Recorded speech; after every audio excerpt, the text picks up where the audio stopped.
This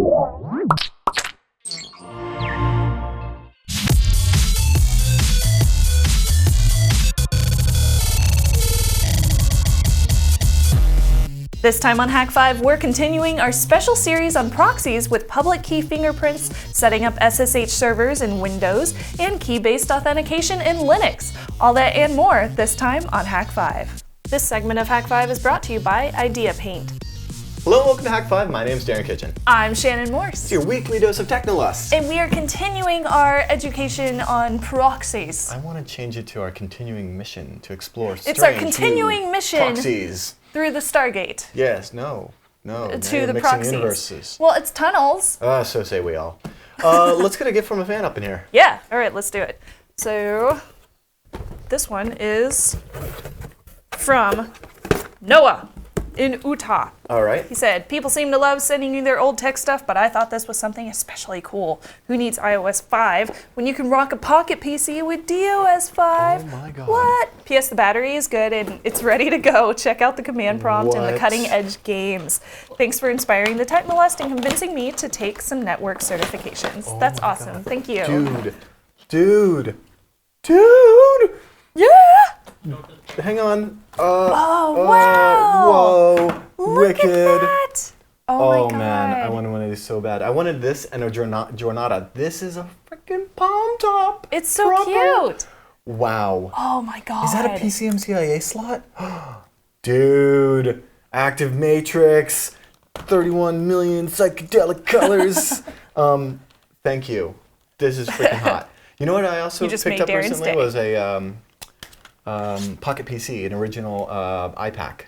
Really? Yeah. Oh my God. Yeah, when we do I haven't seen one of those the new in set years. over there, this is definitely going on it. Cool. Oh, dude. Yeah, that's a classic. It's got Lotus 1, 2, 3. I should have known. Checking my email on that. Dude. This is cool. I thought my EPC was small. I want to play with it. Wow. All right. Thank you so much, Noah. That was awesome. Lotus. Okay, well, we are continuing, like we said, our mission on proxies this week. We have lots to delve into. Yes, as you know, we've been talking about, last week we broke down the SSH protocol just a little bit to kind of understand what are the different layers of it, and we focused on that second layer. The user layer. Yeah, the user authentication layer, and then we set up, these guys. We set up one of these. Oh, yeah. Yeah. And then we set up little private key and little public key action. A little private public key action going on with our marker that's no longer working. So we're going to switch over to a new color. And hey, look at this, our public key. It's gone plaid. No, it's green. And so in this case, what we have is, oh, that really irks me. I don't know why, it really does. Okay, so what we have here is we have our public key and we have our private key. Public on server, private on your computer. Right, and that's exactly what we were talking about before was, you were using this so that you could authenticate with our machine up here in the cloud. VPS. In this case, it's our VPS. ddk.hak5.org. Yeah, and this could be really anything. Like, oh yeah, Red's dead. For example, this could be Shannon's laptop over here. Hey, check it out. You've got a funky looking laptop, and so you make a request over to the virtual private server, which has a copy of your public key, and then since you have on your laptop your private key, you can authenticate with that, and that's over the authentication layer, right? The layer higher than that in SSH, SSH version 2, is the transport layer, as we talked about. Yeah. And so the transport layer, in addition to handling, things like key rotation and compression and key exchange and that is all that good stuff. All that good stuff is in the encryption is that it basically handles the authentication of the server. This is where that hash comes into play. Yes, exactly. Okay, so cool. the brilliance of this into. and the whole reason for this is that you want to make sure, like, if you go out and buy a Tokidoki purse, right? How do you know you got a Tokidoki purse if you go to eBay? Well, there are specific things that I have to look for. Like the little message on the bottom of the zipper that says Riri. I don't know why, but it's always there. Yeah. And the threading. And so there's all of these ways so that you can verify that you have an authentic Tokidoki bag. And when you connect to this host up here in the cloud, our VPS from domain.com in this case, ddk.hak5.org, you want to verify that it is in fact who it says it is. It's authenticity. Yeah, I don't want to connect to somebody who's pretending to be DDK. Well, exactly, because the last thing that you would want is for, like, one of these guys. A pineapple, no! Oh no! To be rocking around, and then, you know, you're having a man-in-the-middle attack. In this case, this guy is the MITM, or man-in-the-middle. Man-in-the-middle, no!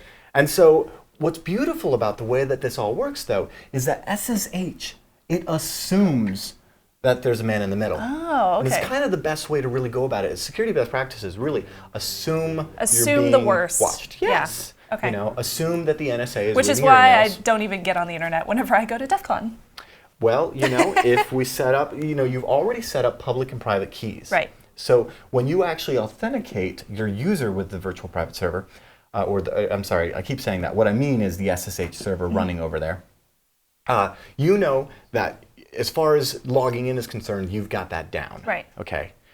Except you're right. When you go to ShmooCon or DEF CON or DerbyCon or TorCon or any of those other hacker cons where you're on any hotel with open wireless. Yeah. Yeah. Or even their open hotel networks with the stupid Ethernet cables. Oh my God. I'm just saying, if it's not your network, who's to say you should trust it? In fact, exactly. SSH is like, listen, we don't trust anything.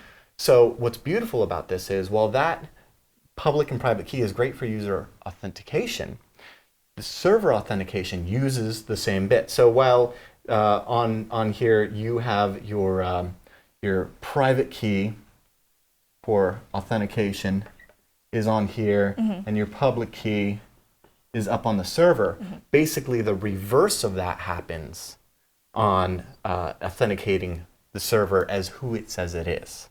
And so what I mean by that is every SSH server has a couple of different key pairs, RSA key pairs, DSA key pairs that identify it who it is. And so when you go to make a connection to it, what will happen is you'll say, hey, I want to, well, in this case through that, or maybe not through that. Maybe not, you don't know. Is you're going to say, hey, I want to connect to, and what it's going to do is the virtual private server, or I keep saying that the SSH server is going to send to you its public key. Oh, okay.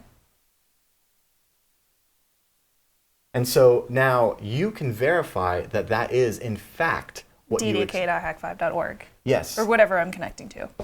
So this public key here is typically listed in /etc, /SSH, and in this case there's That's both, where it's chilling on the that's server? That's where it's chilling on the server, and you'll find both the public and the private keys, and there'll be something like host _ key _ RSA, and then you'll have the same thing .pub. And that .pub file is the public key. And so that's the thing that we transmit to you, and you say, okay, is this what I expect it to be? Right. That's the thing about it. And what you're ending up with, this host key RSA pub or the host key DSA.pub, what you'll end up with is what we call a fingerprint, right? So this fingerprint is a hashed equivalent of this longer public key. Oh, okay. So we use like a hashing algorithm like SHA-1 or... So it's kind of like giving the host public key is kind of giving itself a nickname as this MD5 hash, well, which is it the could fingerprint. be, it could be MD5, it could be SHA-1. You're right. A lot of times it could be MD5. anything. Well, you know, there's a bunch of different algorithms. MD5 is what you're typically going to find. Right. And basically, this public key fingerprint is a short sequence of bytes that authenticate a much longer key. And that's beautiful because you could actually write this down and be able to take a look at it and be like, that's not what I expect. Keep it in your wallet. And well, so that's the idea. You know, every server has this SSH key that identifies it as who it says it is. And, you know, the fingerprint is really just another set of public and private keys. So on your system, what you're going to do with this is if you check this and you say, hey, yes, that is what I expected it to be, because your network administrator, in this case, this is my server, so I will verify that, yes, this is the key. and I will give it to you, print it out, whatever. You can put it in your wallet, and you can store it in this file called known hosts. _hosts. Ah, okay.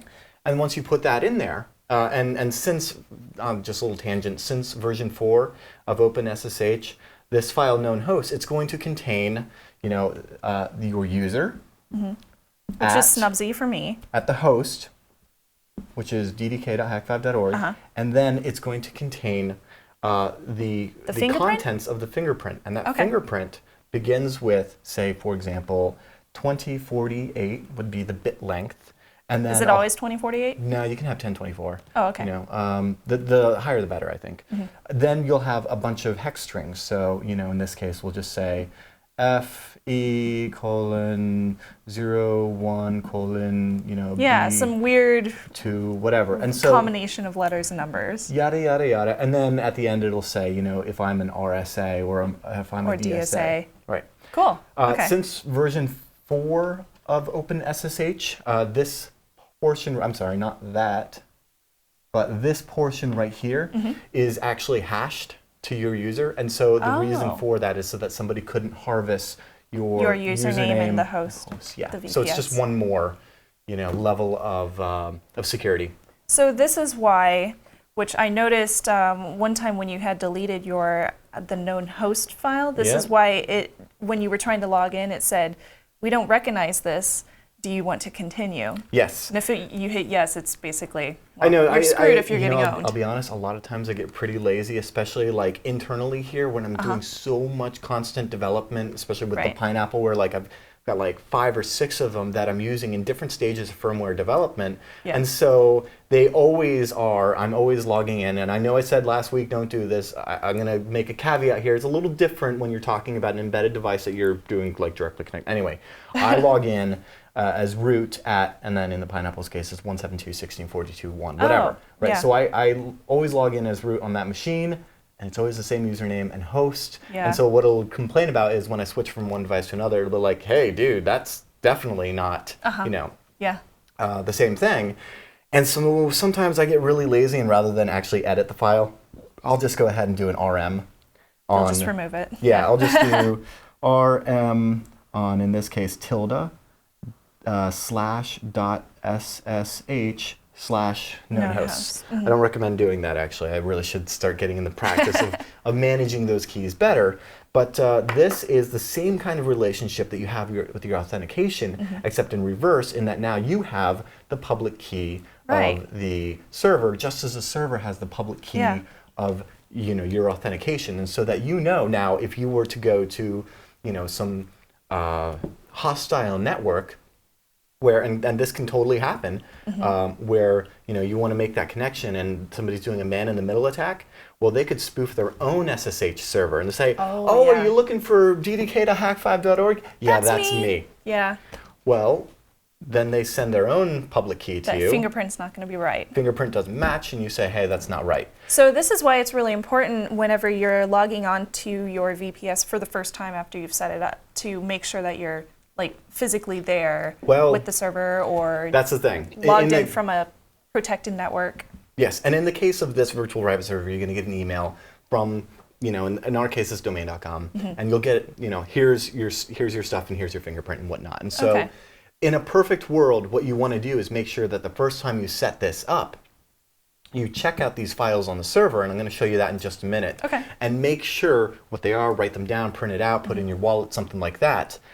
So that in the future, it is what it is. So you were saying, for example, last week when we were talking about, after the show last week, we were talking about, what was it, co-locating versus virtual private server. You were asking, when you buy a VPS, it just comes with SSH. Yeah. We're like, yeah, and just like you could, buy space in a rack somewhere, not to say I'm advocating Rackspace, the company, but if you were co-locating a server. Right. Before you take that physical piece of hardware out of your possession and give it to some co-location facility somewhere, write down your stuff. Okay. Yeah, keep it in a safety deposit box, whatever it may be. Put it in a text file and TrueCrypt it, so that hey, dude, if that changes, that's not good. If I didn't know about all of this, I probably would have just been like, oh, okay, whatever. Most people just click yes. Yeah. And then they get themselves owned, just like most people accept probe replies from anyway. So regardless, that is the in a nutshell that first layer that we were talking about last week. Okay. The transport layer and how it validates the authenticity so that you don't get a bogus server. Cool. Yes. Now in just a bit, we're going to be logging into this server and showing you how you can use a couple of tools to verify this and how all of that breaks down, practically speaking, in Linux. But first, we're going to take a quick break.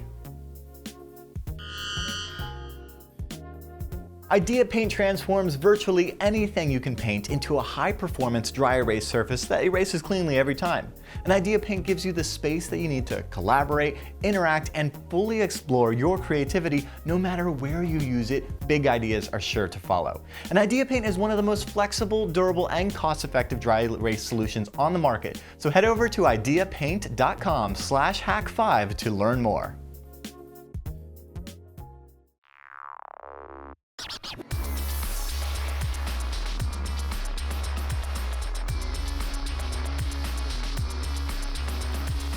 All right, Shannon, just as I promised, we're going to go ahead and verify the key fingerprint of ddk.hak5.org, and I'm going to do that without ever connecting to it. Well, I'm going to connect to it, but I'm not going to SSH in first. I'm going to use SSH TAC Keyscan. Keyscan? Yeah. Is that a program? Yes, it is, and I'm going to give the TAC T option and say, hey, I want RSA, DSA. Give me both of those, right? The name of the host, ddk.hak5.org, and then remember last time I'm going to put a Waka there? Yeah. And then I'm going to redirect that into a file I'm going to call temp.pub, right? Okay, so you're going to save that information. Yes. Into and so there we go. In fact, I can cat temp.pub. What's the TAC T? The TAC T is just saying these are the keys that I want. I want the RSA one, I want the, I would actually have to man SSH-keyscan and then come down here to give you the proper answer, and TAC T is type. Specifies the type of key to fetch from the scanned host. Got it. Yes. Cool. All right. Thank you, man. Man, woman. No manual entry. Oh, damn. Okay. So now that I have that, I can actually use another program called SSH TAC Keygen. And we're going to be using this a little bit later to actually create some keys with TAC L and F, both lowercase. And in this case, I'm just going to give it the name of the file that I just downloaded, temp.pub. And you see, when I cat this, I've got this big long thing that I'm like, oh geez, right? But when I use SSH Keygen TAC-LF, I get, like I said before, the RSA one. Oh, remember you asked, like, I told you that the first part of it's going to be the bit length? Yeah. The bit length of the DSA key in this case is 1024. The bit length of my RSA one, which I'm setting up, is 2048. And so now I'm going to go ahead and write these down, and I'm going to know, hopefully, that when I did that, there wasn't a man-in-the-middle attack going on, so that next time when I go to do this, it will be the same. You'll know. So let me show you how to do this, though, if we're on the server. So here I am on the server, in a sudo tac I, and go to /etc/ssh, and we were here last week taking a look at sshd_config, although if I ls star key star, that is to say anything that has key anywhere in the name, I'll say, here we go, I have SSH host DSA key, as well as SSH host DSA key.pub. Oh. And SSH host key, and again the key to pub, and then the RSA, and then the RSA pub. Right. Actually, let me exit out of being root and go there as just my user. So now I'm logged in as Darren. Star key star, and get this, I want to say cat SSH_host_RSA_key dot, and then I'm not going to do the .pub. The .pub is the public, without the .pub is the private. Right. I go to cat that, permission denied. You can't get in. Cool. Oh yeah, but I want to do it to the .pub, and there we go. You have it. Yes. Okay. And so that is because obviously it's a secret key. Right. We shouldn't be giving that out. Yeah. And so only the root user can actually look at that. Okay. Yes. Got it. And so that makes complete sense. Yeah. So again, I could actually do the same thing that we did just a minute ago on our local machine. That is SSH-keygen with a TAC-LF on SSH_host_RSA key.pub. Whoops, not capital pub. And you'll see, there we go. I get the hash again, and it's exactly, and I see it's the one that ends in 4C:, 4C:\CA. I come over here and look at that, 4C:\CA. Yep. And so, you know, this is, again, like I said, the first part is the bit length. The second part is the actual fingerprint, the MD5 version, hashed version of that public key. So that's much shorter and something you could potentially remember, as well as which one it is, DSA or RSA. And the whole purpose to verify the authenticity so that an eavesdropper, well, here's the thing about this though, and I didn't explain this when we get into the whiteboard because this is a wild tangent when we get into hacker zone. Oh boy. And we will do this. You know what this means. Is that, okay, so say you are having a man-in-the-middle attack going on. Yes, which happens. And basically, the man-in-the-middle could potentially change things in transit, including the key. Oh, so when it's being sent back to you, they could be like, oh yeah, that's me. And so what I'm saying is, even if you connected, just like I did over here, when I connected to my VPS, and I ran that SSH keygen on this file to make sure I am connected to what I am, think I am. You better be on a safe network. Well, an attacker could easily see that hash in transit and say, hey, if anytime we see what should be the actual key, you know, go ahead and give them another one. So. Yeah, I'm just going to throw that out there. But we'll get into more of the practical aspects of that hack a little later on. Now stay tuned because in just a bit, Shannon's going to be setting up an SSH server in Windows so that you can build your own. You don't need a virtual private server. You know that spare Windows box you got laying around? Put it to some good use. Shannon's going to show you how. And then a little later on after that, I'm going to be setting up key pair authentication client-side in Linux. Stay tuned.